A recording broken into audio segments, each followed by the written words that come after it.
फरायसाफोर दिनै आङो नै चेप्टार 6 निनो थारफुंथि 6.1 खौ फोरमान खालामनायखौ बुजायनो नागिरदों। नोंसोर मिथिखायो मा थारबुंथिफोराबो माने परिखायाव फैयो मात्र सोंथिनिफ्राय फैया। थियरेमफोरखौ फर्मुलाफोर थियरेमफोरखौ प्रुफ खालामनो होयो परिखायाव। बेनिखायनो आं बेखौ माबोरैहाय फोरमान खालामगोन बेखौ आं बुजायना होगोन।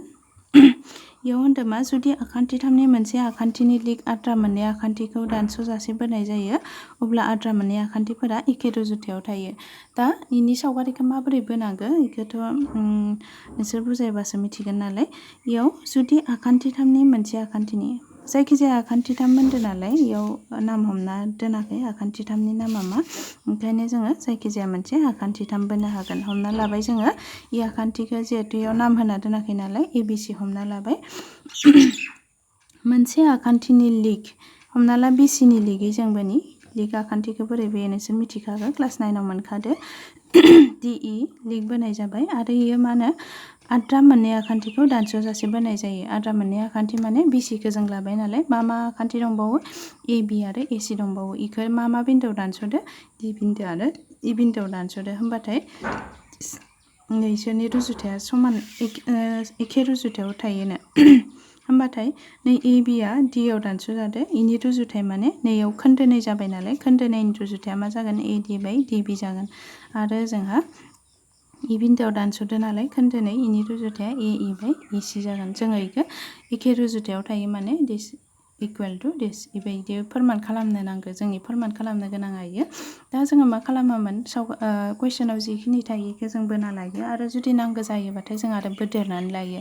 स' जोङो इयाव बोदेरनानै लागोन जों मा बोदेरनानै लागोन नै E बिन्दोनिफ्राय जोङो AB आव जोङो मोनसे थोंगोर बोना लागोन। थोंगोरखौ जों माबोरै बोयो 90 डिग्रि जानाय होमबाथाय नै सिना स्केलनि सिना जोंहा 90 डिग्रि जाना दङ। आं नै सिनखौ नै बोनाय सिनजों थोंजों लागोन 90 डिग्रि जानाय बायदि आरो ओजोंहाबो नै सिनखौ आङो सिंनि सिनजों ओरैहाय समान लागोन लानानै बिदि 90 डिग्रि बोगोन। जोङो इखौ मा नाम होनि DM आरो N होनि आरो इनि अनगायैबो जोङो नैखौ जइन खालामना लानांगोन फोनांजाबनानै BE आरो CD इखौ जइन खालामना लागोन जोङो। बेनिफ्राय बेखिनियानो जोंनिया बोनो गोनां आरो फोरमान खालामनांगौ इबायदि।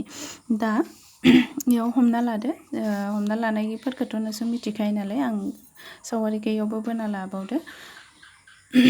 दा हमना लानाय आरो मा लिरनांगौ इखौ नोंसोर क्लास 9 आवनो मोनखादों आं बुजायलायला आरो बोनायखौ जोङो एक्सट्राहाय लिरना होनांगौ बेबायदि बेखौबो नोंसोर बुजिखागोन। दा आं डाइरेक्ट फोरमानाव फैनोसै। फोरमानाव फैनायनि सिगां आं नोंसोरनो मोनसे बाथ्रा गोसोखांना होनि आखान्थिथामनि दब्लायथिनि फर्मुला नोंसोर क्लास 9 आव मोन्दोंमोन हाफ इन्टु हा सा सानजा जौथाय एबा थोंगोर। दा इ फर्मुलाखौ जोंनो नांगोन। दा जोङो टारगेट खालामगोन मा जोंनि फोरमान खालामनो नांगौखौ इयाव जोंनो AD नांगौ। स' AD आखान्थिखौ लाबोनो थाखाय जोङो ADE नै मोनसे आखान्थिथामनि दब्लायथिखौ लाबोगोन। दा ADE नि दब्लायथिया मा जागोन जोङो गिबियावनो फर्मुलाखौ खेबसेल' लिरना लागोन उनाव बार लिरबाय थाया जोङो हाफ इन्टु हा सा सानजा जौथाय दब्लाय ADE हाफ इन्टु इयाव जौथाय दङ ना गैया इयाव नाय नै आखान्थिथामाव जौथाया 90 डिग्रि जानायखौसो जों जौथाय लायो नालाय EN आल' 90 डिग्रि जाना दं आरो इयो मानि सायाव जानानै दङ AD नि सायाव। स' बेसखौ जोङो AD खौ लागोन आरो जौथायखौ EN खौ लागोन। बेनिखायनो मा जाखो हाफ इन्टु हा सानि जायगायाव AD आरो जौथायनि जायगायाव EN बेबायदिनो जों दब्लाय नै DB आखान्थिखौ नै गाहायाव लाबोनांगौ नालाय जोङो DB आखान्थिया गोलैनाय बायदि नै मोनसे आखान्थिथामखौ लाबोगोन BDE आखान्थिथामनि दब्लायथिया मा जागोन हाफ इन्टु हासानि जायगायाव जोङो DB खौ लाबोगोन आरो जौथायनि जायगायाव नैखिनियाव नायलाय नोंसोरो बेखिनियावथ' जों जौथाय नुवाखै नाथाय इखौ ओरैहाय फोलाव हरनायाव नैयाव EN आ जौथाय जाना दं। स' EN खौनो जों जौथाय लानो हायो। इयाव थानायबाबो जायो बा इयाव गैयाबाथाय ओरै फोलाव हरनानैबाबो जों जौथायखौ लानांगौ। होमबाथाय BDE नि थिखिनि इनिफ्राय नैयालागै फोलावनायालागै EN आनो जौथाय जाना दं। स' EN आनो इयाव जौथाय जागोन half into DB into EN दा जोङो इनि रुजुथायखौ दिहुनगोन इ मोननै आखान्थिथाम रुजुथाय दब्लाय ADE बाय दब्लाय ECनि दा दब्लाय ADआव जों इखिनिखौ बहायनो हायो आरो इखिनियाव दब्लाय BDआव इखौ बहायनो हायो दाननो हानायखौ दान मा थाखो AD बाय DB थाबाय दा जोंहाबो नै ओजों फारसेबो जोङो लाबोनो थाखाय बेबायदिनो मा आखान्थिथामखौ लाबोगोन EEखौ लाबोनो थाखाय जोङो ADE आखान्थिथामखौनो लाबोगोन आरो ECखौ लाबोनो थाखाय जोङो CED आखान्थिथामखौ लाबोगोन आरो होमबाथाय इयाव मा जागोन दब्लाय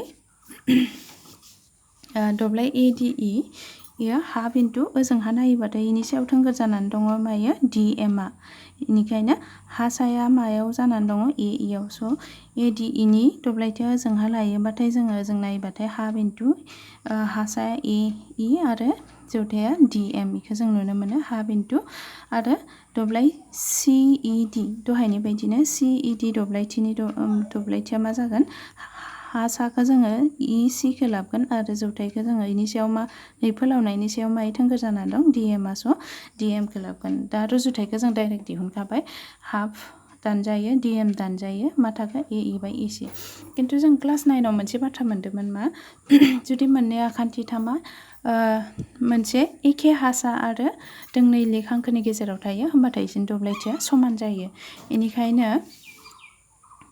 इयाव नाय नै BDE आखान्थिथाम आरो CED आखान्थिथाम इ मोननैया एखे हासा DEआव दङ आरो BC आरो DE लिग मोननैनि गेजेराव मानो होनबा जों इखौ लिग बोदोंमोन नालाय लिग दोंनैनि गेजेराव दङ बेनिखायनो जों मा होननो हायो BDEनि दब्लायथिया CEDनि दब्लायथिजों समान इखौनो जों इयाव लिरदो नोंसोर बिजाबाव नायबाबो नुगोन इखौ दब्लाय BDE इकुवेल दब्लाय CED नैखौ नायनानै लाबानो जाबाय दा जोङो इकुवेसन 2खौ लाबोनि इकुवेसन 2आव दंमोन ADE बाय दब्लाय ECD इखौ जों लाबोदो इबायदिहाय दा लाबोनायनि उनाव दब्लाय ADEआथ' थाबाय नाथाय दब्लाय CED इनि जायगायाव जों मा लिरनो हायो दब्लाय BDE बे लिरनो हायो स' जोङो नै दब्लाय CEDनि जायगायाव जों मा लिरदो दब्लाय BDE आरो जों इखौ ब्रेकेटाव लिरना होदो मा इकुवेसननिफ्राय लिरदो जोङो इखौ A होना दोनदोंमोन दा जोङो इकुवेसन 1 आरो 3आव नायोबाथाय नुयो मा नै आगसि फारसेनिया एखे नैयो रुजुथाया एखे जोङो आरो मा मिथिगो आगसिनिया जुदि समान जायो होमबा आगदानिखौबो जों समान लिरनो हायो बेनिखायनो नै आगदानि AD बाय DB आरो AE बाय ECखौ जों समान लिरनो हायो बेनिखायनो जों लिरबाय AD बाय DB इकुवेल AE बाय EC बेखिनियानो नोंसोर मोजाङै नायनानै लाबानो जाबाय एसेनोसै